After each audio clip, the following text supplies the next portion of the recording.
New concerns are being raised tonight about how closely Canadian authorities are cooperating with the Chinese. Global News has uncovered exclusive details of a meeting between Canadian border officials and Chinese security agents. China wanted help to have some alleged fugitives returned. And as Jacques Bourbeau reports, critics say Canada was too eager to cooperate. It took 10 years, but China finally got its man. Lai Chang-sing was deported from Canada to face charges he ran a $10 billion smuggling ring in China. To get fugitives like Lai, China needs Canada's cooperation. And a document obtained by Global News shows it's become a pretty cozy relationship. Last August, officials with Canada's Border Services Agency met with Chinese security officials in Toronto. According to this letter written by a CBSA official, the purpose of the meeting is to provide the Chinese delegation with background information on managing Chinese fugitive cases.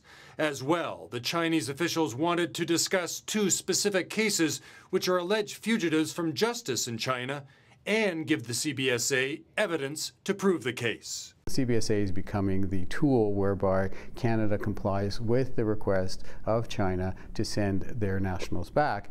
This alarms immigration experts who say Canada should be wary of dealing with China.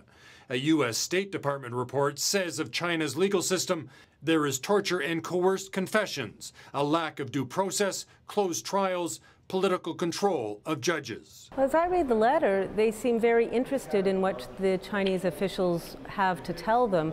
There's certainly no indication that they will bring any critical lens to bear on how they assess it.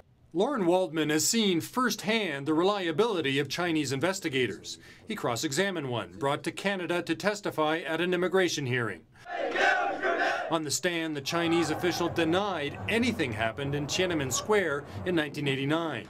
The CBSA was forced to acknowledge that this was a witness from an authoritarian regime who wouldn't necessarily tell the truth about, what was happening in China.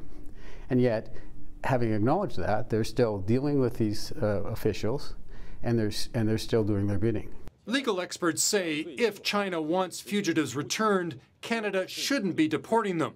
Instead, China should be forced to use the extradition process, which has a number of legal safeguards. To avoid the extradition process is to do an end run and facilitate the return of people to face what could be inhumane, unjust conditions of abuse, torture. If there are any doubts about how close this relationship is, after this meeting was held, a group of CBSA officials met in a Toronto restaurant with some Chinese agents, and there are reports some CBSA officials got drunk.